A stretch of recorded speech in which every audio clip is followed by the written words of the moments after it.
Hello friends, welcome to my channel. இன்றைக்கி நம்ம என்ன ரெசிபி பார்க்க போகிறோன்னா, இந்த வெயிலுக்கு ஏற்ற மாதிரி ஒரு ஜூஸ் ரெசிபி தான் பார்க்க போகிறோம். அதுக்கு நான் இந்த பாதாம் பிசின் எடுத்துருக்கேன். இதில் இப்போது ஒரு 4 பீஸ் எடுத்து நம்ம ஓவர் நைட் ஊற வச்சுக்கணும். அதில் நான் ஒரு 4 போட்டுக்கிறேன். நான் 2 பேருக்கு போதுமான அளவுக்கு தான் செய்ய போகிறேன். உங்களுக்கு எவ்வளோ வேணுமோ நீங்கள் அதுக்கேற்ற மாதிரி செஞ்சுக்கோங்க. இப்போ அடுத்தது 1 ஸ்பூன் சப்ஜா சீட்ஸ் எடுத்து நான் ஊற வச்சுக்கிறேன். இது ஜூஸில் போட்டு சாப்பிட்டா உடம்புக்கு ரொம்ப குளிர்ச்சியாக இருக்கும். இப்போ பாருங்கள், நான் ஒரு ஃபுல் தர்பூசணி எடுத்திருக்கேன். நல்லா தேறின பழம் இது. இதில் பாதியை கட் பண்ணி எடுத்துக்கிறேன் நான். இப்போது பாருங்கள், நல்லா ரெட்டாக இருக்குது பார்த்திங்களா பழம். இந்த மாதிரி பார்த்து வாங்கிக்கோங்க. இப்போ அந்த ரெட்டாக இருக்கிற பகுதியை ஒண்டி நம்ம எடுத்து மிக்ஸி ஜாரில் போட்டு தண்ணி எதுவும் சேர்க்க வேண்டாம். நல்லா அப்படியே அரைச்சிட்டு ஃபில்டர் பண்ணி எடுத்துக்கலாம். பாருங்கள் எவ்வளோ சூப்பராக இருக்குது. நான் எதுவுமே சர்க்கரையெல்லாம் எதுவும் சேர்க்கலை. ஸ்வீட்னஸ்க்கு அப்படியே தான் எடுத்துட்டுருக்கேன்.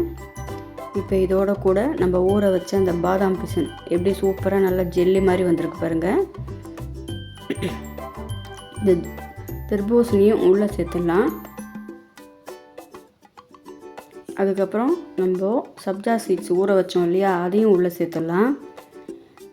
இது எல்லாத்தையும் உள்ளே சேர்த்துட்டு ஸ்வீட்னஸ் பத்தலைன்னா உங்களுக்கு வேணும்னா நீங்கள் சர்க்கரை சேர்த்துக்கலாம். நான் எதுவுமே சேர்த்துக்க போகிறதில்ல.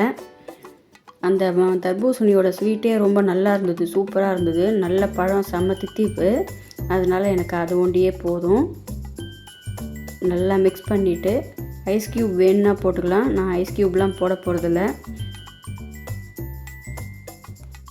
அவ்வளோதான் ஃப்ரெண்ட்ஸ், ஜூஸ் ரெடி ஆகிடுது. இதோட கூட நீங்கள் லெமன், அதுக்கப்புறம் புதினா இதெல்லாம் கூட சேர்த்துக்கலாம். நான் அது எதுவுமே சேர்க்கலை. ப்ளெயினாக தான் நான் செஞ்சுருக்கேன். உங்களுக்கு எப்படி வேணுமோ நீங்கள் அதுக்கேற்ற மாதிரி செஞ்சுக்கோங்க. நல்லா சில்லுன்னு ஒரு தர்பூசணி ஜூஸ் ரெடி ஆகிடுது. இந்த வெயிலுக்கு இந்த மாதிரி ஜூஸ்லாம் குடித்தாதான் உடம்புக்கு இதமாக இருக்குது. சோறே வேண்டாம், ஜூஸ் ஒண்டி குடித்தாலே போதும். அவ்வளோதான் ஃப்ரெண்ட்ஸ்.